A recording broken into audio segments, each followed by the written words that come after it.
বলে না উঠলো বাই তো কটক যাই, এর অবস্থা হয়েছে সেটাই।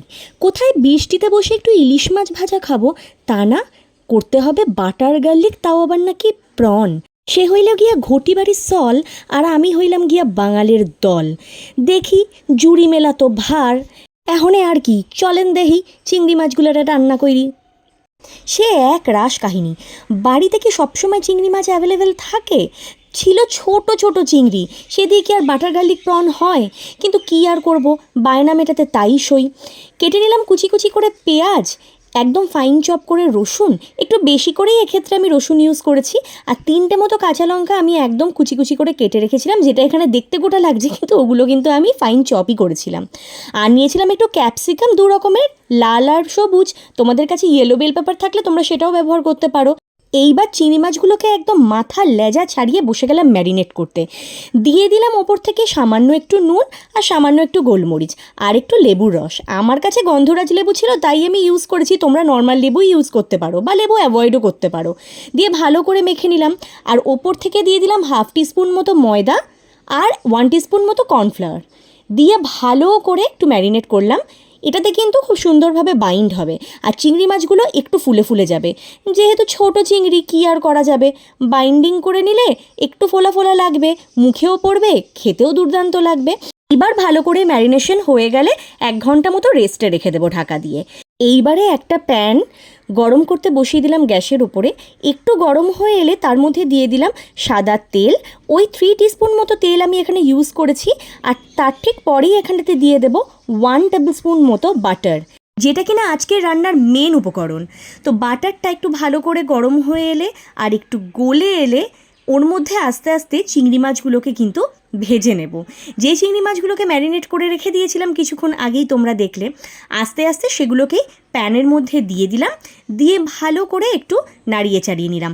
বেশিক্ষণের জন্য কিন্তু এই ধরনের চিংড়ি মাছগুলোকে বা যে কোনো চিংড়ি মাছ ভাজা যায় না, ঠিক তাহলেই কিন্তু চিংড়ি মাছ শক্ত হয়ে যায় আর একটু রাবার রাবার হয়ে যায়।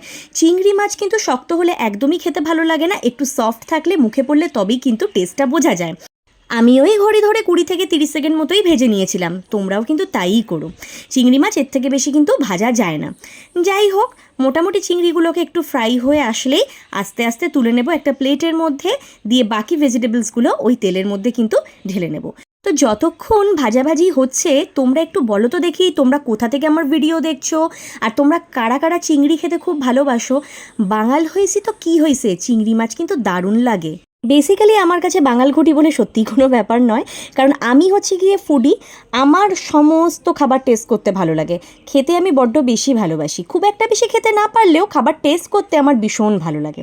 তো কথা বলতে বলতে দেখো ওই তেলের মধ্যেই দিয়ে দিলাম রসুন কুচিগুলো। একটু বেশি করেই এখানটাতে রসুন নিতে হবে, যেহেতু নাম হচ্ছে বাটার গার্লিক প্রন, তাই রসুনের ফ্লেভারটা মুখে পড়লে খুবই ভালো লাগবে। আর রসুনগুলো একটু ভালো করে সতে করে নিতে হবে যতক্ষণ না কালারটা ব্রাউন হয়ে আসছে। অ্যান্ড তার ঠিক পরেই আমি দিয়ে দিলাম যে কাঁচা লঙ্কাগুলো আমি কুচি কুচি করে রেখে দিয়েছিলাম সেটা। আর এই মোমেন্টে আমার মনে হয়েছিল আর একটু বাটার দিলে ভালো হয়, তাই আমি 1 টিস্পুন মতো বাটার দিয়ে দিয়েছিলাম। ভালো করে ফ্রাই হয়ে যাওয়ার পরে আস্তে আস্তে ক্যাপসিকামগুলোও কিন্তু দিয়ে দিলাম, কারণ ক্যাপসিকাম সিদ্ধ হতে একটু টাইম লাগে। এক্ষেত্রে ক্যাপসিকামগুলো কিন্তু বিশাল কিছু ফ্রাই করে নরম করে নেওয়ার কোনো দরকার নেই, সামান্য একটু শ্যালো ফ্রাই করে নিলেই যথেষ্ট।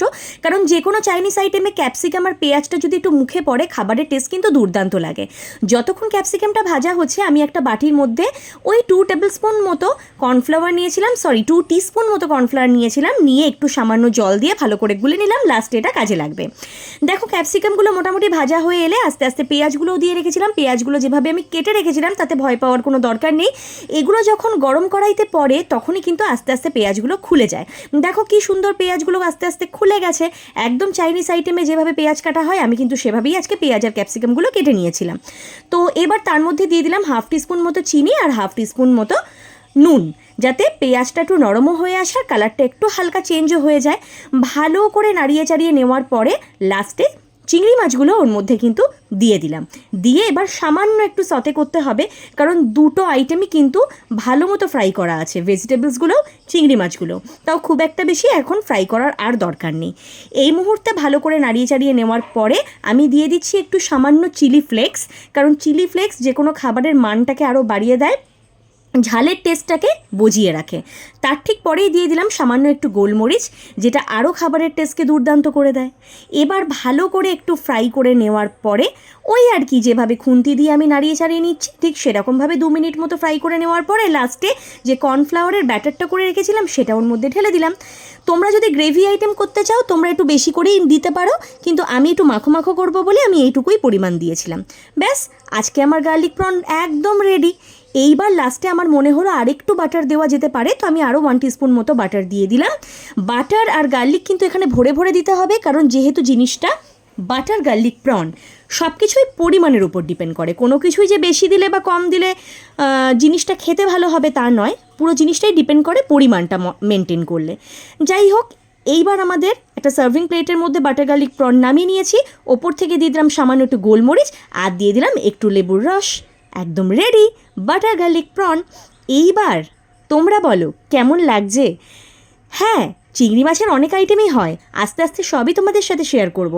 আজকে একটু না হয় চাইনিজ দিয়ে শুরু করলাম, এর আগেও কিন্তু একদিন আমি তোমাদের সাথে চিংড়ি মাছের আইটেম শেয়ার করেছিলাম, তার জন্য তোমরা আমাকে অনেক ভালোবাসা দিয়েছো। এবার দেখার পালা আজকের রেসিপির জন্য ঠিক কতটা ভালোবাসা তোমরা আমাকে দাও। না সিরিয়াসলি, যদি রেসিপিটা ভালো লেগে থাকে প্লিজ সবার সাথে শেয়ার করো, অ্যান্ড লাইক কমেন্ট সাবস্ক্রাইব করতে কিন্তু একদমই ভুলো না। আজকের জন্য এটুকুই, দেখা হবে নেক্সট আর একটা ব্লগে। সবাই ভালো থেকো, টাটা।